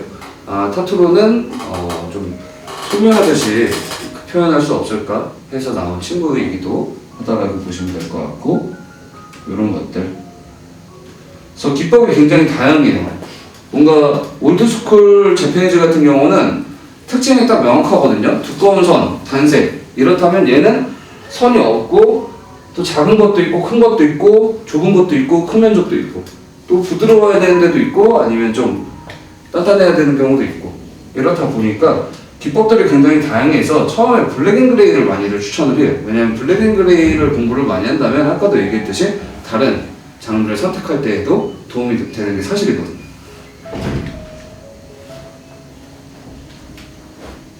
이렇게 보시면 될 것 같습니다. 자, 그러면 여러분들이 부위별로 할 거예요. 그러면 사이즈를 어떻게 재야 될까요? 사이즈 어떻게 재면 좋을까요? 자로. 맞아요, 줄자. 사이즈 잴 때는 줄자로 센치를 재요. 센치 이런 식으로 재서 큰 종이에다가 꼭지점을 다 찍어서 그 안에서 그림을 그려가지고 전사를 해서 붙이는 거예요. 그런 식으로. 여러분 전사지 겉지 있죠? 전사지 겉지 큰 거 있어요. 그걸 유산지라고 해요. 화방에 가면 호미화방 가보셨어요? 옆에? 호미화방 어딘지 아시죠? 같이 한번 나중에 날 좋을 때 한번 가보세요. 호미화방에 가면은 2층에 종이 코너가 있거든요. 종이 코너에 유산지, 뭐 습자지, 뭐 등등 트레싱지 있습니다. 그래서 그 종이를 갖다 댑니다. 자, 저 긴팔 할 거예요. 네, 방문해 주세요. 방문했어요. 그러면 그 종이를 팔에 대요. 그래서 그 팔을 다 마킹을 해요. 종이에다가. 이해되시죠? 네, 그렇게 한 다음에 종이를 가지고 와보면 팔 모양이 이렇게 남겠죠? 거기에 이제 그림을 그리는 거예요. 그 다음에 뒷면에다가 유산지를 붙여요. 또 다른 유산지를 붙여요. 그리고 전사를 그 뒤 유산지에다가 묻힙니다. 그래서 그거를 붙입니다. 왜냐하면 큰 크기 때문에 트레싱지, 기름종이 있잖아요. 기름종이를 많이 사용하는데 기름종이는 두껍단 말이에요. 코팅돼서. 또 그리고 A4용지 같은 거 두껍잖아요. 도와주러 하게.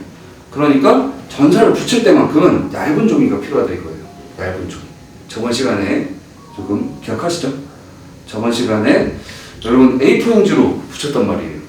A4용지는 평평한 곳은 괜찮아요. 근데 만약에 여러분 붙일 곳이 여기라던가 손바닥 같은 데 해보셨을 때 어때요? 종이가 많이 뜨잖아요.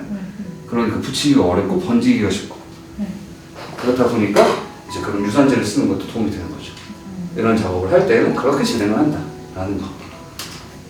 그리고 그 도안을 그릴 때에도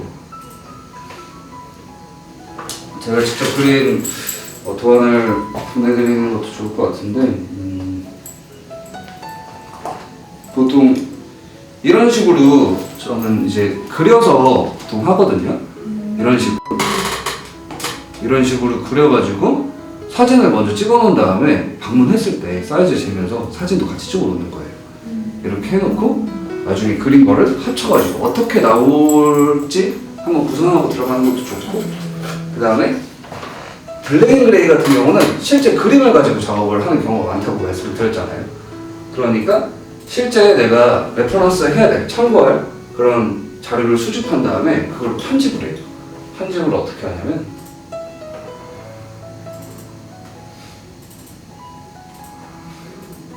이게 원본 사진이라면 이거를 가지고 내가 작업을 어떻게 해야 되겠다. 그러니까 여기를 좀 이런 식으로 이제 진행이 된 건데 작업이 무슨 말인지 좀 아시겠죠? 이런 식으로 편집을 해서 작업을 할 때 어떻게 해야 되겠다. 뭐 이런 것들. 이런 것들이 이제 뭐 눕기 작업이라고도 하는데 실제 있는 사진을 가지고 작업을 하는 거는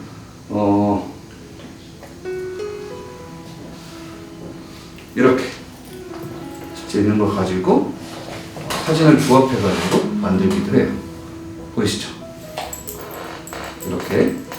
이렇게 실제 있는 걸 가지고 이렇게 조합을 해서 만들기도 한다고 보시면 될 것 같습니다. 자, 그래서 여기까지 좀 이런 것도 말씀을 드리면서 다음은 여기서 좀 더 사실적으로 표현을 한다면 좀 옛날 자료들도 있으니까 감안해서 좀 보시면 될 것 같아요. 이런 식으로 아예 사실적으로 좀 표현을 하는 경우도 있다고 보시면 될 것 같습니다. 이렇게 컬러를 쓰는 경우도 많겠죠. 블랙으로 하는 경우도 있겠지만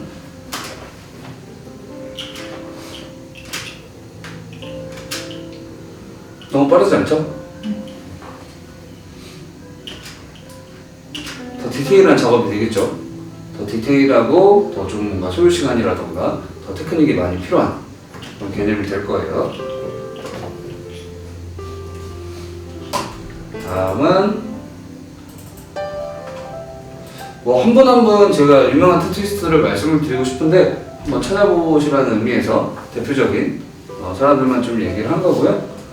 블랙 앤 그레이는 또 저희 JR 선생님이 아주 잘 하시기 때문에 JR 선생님 작업물을 많이 보셔도 좋을 것 같고, 포트레이트 같은 경우는 이런 인물 사진을 가지고 리얼하게 작업하는 개념이라고 보시면 될 것 같아요. 사실상 누군가의 얼굴을 추억하기 위해서 타투를 하는 경우도 많을 겁니다.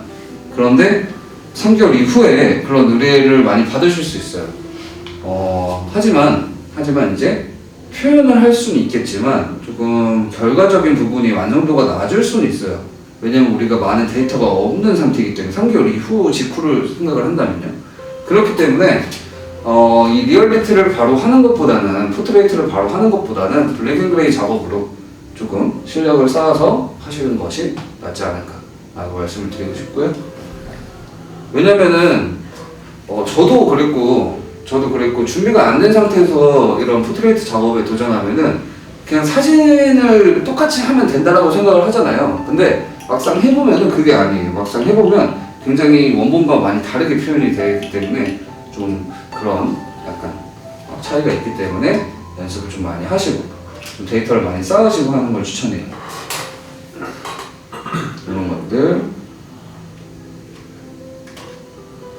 이런 것들을 포트레이트라고 할 수 있다.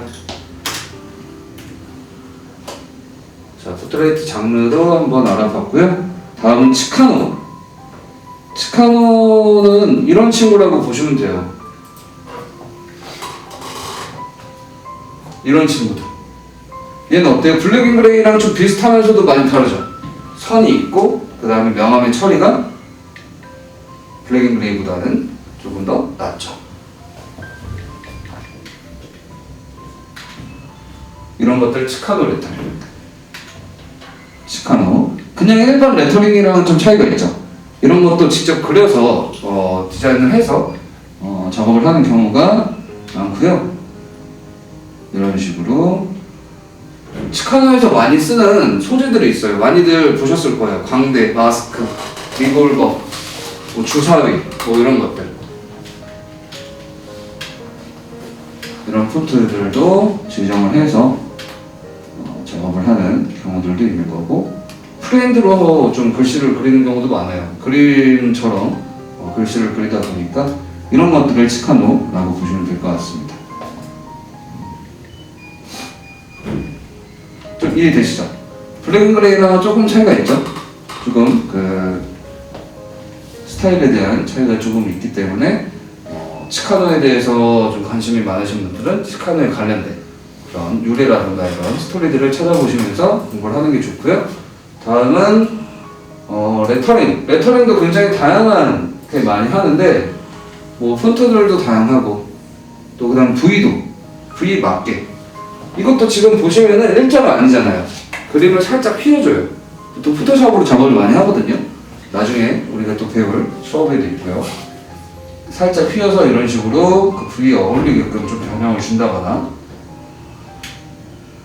이런 식으로 좀 문양을 좀 추가해 준다거나 뭐 글씨 그림을 추가해 준다거나 하는 경우도 있습니다.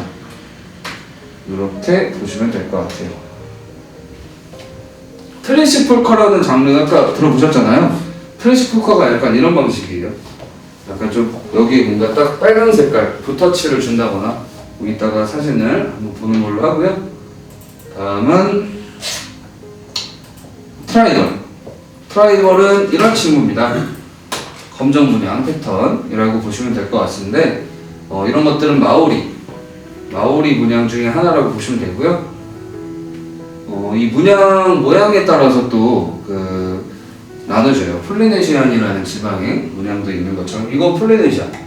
그래서 여러분들이 많이 보시고 데이터를 쌓으면은 이런 문양도 구분을 하실 수 있겠죠. 이렇게 보시면 될 것 같습니다. 이렇게 크게 하시는 분들도 있고 이렇게 모아나 보셨어요, 음악? 네, 모아나에 나온 것도 마오리 트라이벌 타투라고 보시면 될 것 같아요. 네, 엘토라 영화배우가 한 타투가 굉장히 유명해져서 덜하게 타투를 많이들 조금 받으시는 경우들도 많아요. 이렇게 잠깐만요. 보통 이렇게 트라이벌을 하시는 경우들도 많죠. 근데 예전에는 굉장히 많았어요. 여러분 트라이벌 지금도 많이들 받으실까요? 지금은 그렇게 많이 받지 않아요. 정말 주류적인 작업 중에 하나였거든요. 레터링 다음으로 많이 하는 것들이 트라이벌이었는데 요즘에는 거의 무늬조차 없어요. 그래서 아까 얘기했던 트렌드적인 면모도 있다라고 보시면 될 것 같고, 물론 이제 주류 비주류 이렇게 따지는 건 아니에요. 주류가 좋다, 뭐 비주류가 안 좋다, 뭐 이렇게 따지는 건 아니고요. 또 언젠간 다시 돌아올 수도 있고, 여러분들이 트라이벌의 매력을 느껴서 트라이벌 타투를 할 수 있는 것처럼 이런 것들 볼 수가 있고, 또 트라이벌도 이렇게 블랙아웃 스타일처럼 하는 경우도 있죠. 이런 식으로 보시면 될 것 같습니다. 자, 다음은 지오메트릭. 지오메트릭은 또 트라이벌이랑 비슷하게 생각하실 수 있겠지만 좀 이런 패턴의 문양이 좀 많이 달라요. 이런 것들 좀 확실히 차이가 있죠. 이런 것들, 이런 문양을 지오메트릭이라고 한다 라고 보시면 될 것 같습니다. 이런 것들 굉장히 착시화산 같은 이런 것들. 지금 팔 보시면 뭐죠? 블랙암이죠? 네, 이렇게 또 보실 수가 있겠고, 다음은 자, 트래시 폴카. 트래시 폴카는 이런 친구라고 보시면 돼요. 좀 더 보면 이렇게 하나의 피사체가 있고 그 주변을 뭐 팝아트처럼 이렇게 조합을 한다거나 팝아트 배경을, 아니면 이 제일 포인트가 뭐냐면 트래시 폴카를 알아보실 때 이 빨간색 컬러의 붓터치를 보시는 게 좀 이 트래시 폴카의 특징이라고 보시면 될 것 같아요. 뭐 의미가 굉장히 많은데 약간 예술적인 의미들을 많이 함축하고 있고, 저런 붓터치에 대한 의미를 많이 해석한다거나 뭐 그런 경우들이 있는데 한번 찾아보시는 것을 추천하고, 이런 것들, 이런 그림들을 트래시 폴카라고 합니다. 무슨 얘기인지 좀 아시겠죠? 약간 뭔가 조합해가지고 약간 조금 틀어놓는, 이렇게 하나를 이렇게 정밀하게 묘사를 하고 그 주변을 이런 식으로 표현하는 경우도 있고요. 약간 그래피티 같은, 타투계의 그래피티 같은 느낌이라고 보시면 될 것 같아요. 자, 다음은 다크사이드. 우리가 다 볼 건 아니고, 다 볼 건 아니고요. 이제 몇 개 안 남았으니까 한번 어떤 건지 이미지를 참고를 해보시면 될 것 같아요. 이렇게 다크한 소재들을 많이 쓰고 고어한 이런 것들, 이런 표현들이 많죠. 그쵸? 아까 블랙그레이랑은 많이 좀 다르죠? 좀 진한 톤이 더 블랙 포인트들이 더 많고 이런 식으로 오른쪽 같은 경우는 사진을 편집해서 또 작업을 하는 케이스죠. 이런 것들. 그래서 호불호가 좀 많이 나뉘겠죠. 그래서 작업마다 받는 팬덤에 따라서 이 스타일들이 형성이 되기도 합니다. 바이오 메카닉도 약간 비슷하다고 볼 수 있는데 이런 것들을 바이오 메카닉이라고 보시면 돼요. 이런 것들. 이렇게 좀 완전히 좀 SF처럼 더 꾸미는 사람도 있고 아니면은 진짜 실제로 볼 수 있는 기계들을 조금 그림으로 소재로 써가지고 이렇게 하는 사람들도 있고 이렇게 유압 실린더를 표현을 한다거나 아니면은 바이오 메카닉이 조금 더 나아가서는 신체를 좀 변형한 그런 시각적인 그림들을 또 표현하기도 해요. 이런 것처럼 피부 안에 뭔가 혈관이라든가 근육들을 표현한다거나 이렇게 살 안에 뭐가 있다라는 그런 표현들을 한다거나 이런 것들 볼 수가 있겠고 네, 이런 것들 바이오 메카닉 좀 뭔지 아시겠죠? 네, 이런 것들이고요. 다음은 도트워크. 자, 점으로 이루어진 작업들이라고 보시면 되는데 얘는 지금 선도 있잖아요. 얘는 어떻게 보면 블랙워크 일종이라고 보시면 될 것 같고 자, 이렇게 이런 것도 만다라, 이것도 만다라라고 보시면 되는데 이렇게 점으로 다 표현을 하기도 하죠. 이런 식으로. 좀 여기서 추가적으로 번외적으로 좀 알려드리면 좋을 게 여러분 이거 어떻게 작업할까요? 장사 찍고 그 다음에 다 하나씩 찍는 거예요. 그쵸? 윙 콕콕콕콕콕콕 한다거나 아니면 다른 방법도 있긴 해요. 파워를 3.5에서 4.0 정도로 낮추면 어떻게 될까요? 머신이 윙 움직이던 게 윙 하면서 이렇게 움직이게 되겠죠. 이렇게 움직이던 게 이렇게 움직이게 되겠죠. 그 상태에서 피부에 착색을 시키면서 빠르게 지나가면 드르르르르 찍힌단 말이에요. 그거를 가지고 이제 드르륵 해서 표현하는 그런 기법도 있어요. 이런 장르 표현에 따라서 내가 지금 어떤 표현을 할지에 따라서 쓰는 기법들이 좀 차이가 있다 라고도 보시면 좋을 것 같아요.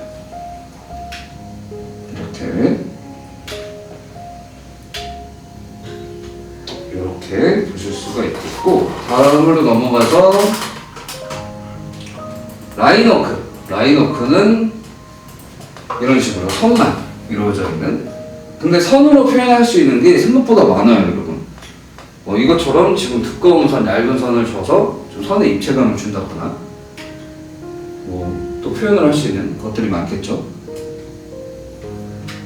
문양이라던가 아니면 그림 등 선으로 표현할 수 있는 그림도 생각보다 다양하게 존재하기 때문에 이 작업 같은 경우는 굉장히 여러분 어려운 작업 중에 하나겠죠. 그쵸? 그럼 지금 연습하시는 직선 이렇게도 할 수 있다라는 거. 이걸 한 번에 갈 수 있었을까요? 아니요. 그쵸? 끊어서 너무 부담 가지실 필요는 없어요. 저런 걸 보고 저 실제로 선 작업을 많이 하면은 약간 숨이 가빨라져요. 왜냐면 숨을 못 쉬니까. 그 선 작업할 때 진짜 사소한 팁이 있다면 할 때 약간 숨을 멈추고 자세를 좀 바르게 하고 한다는 거 하고 하면 좀 떨림이 멈추니까 정말 사소한 것 중에 하나지만 작업을 할 때는 여러분들 공감을 많이 하실 거예요, 나중에. 이런 식으로 라인워크 등을 좀 보셨고 블랙워크는 딱 보시면은 어때요? 좀 멀리서 보면 블랙 앤 그레이처럼 좀 생각하실 수 있어요. 그런데 이거를 좀 보면은 선과 이런 점으로 이루어져 있는 표현들, 이런 친구들이라고 보시면 돼요. 약간 좀 어때요? 좀 더 불드하죠? 약간 좀 더 스케치적인 그런 러프한 느낌들이 있다 보니까 이런 표현의 차이도 있다라고 보시면 될 것 같고, 이런 것들,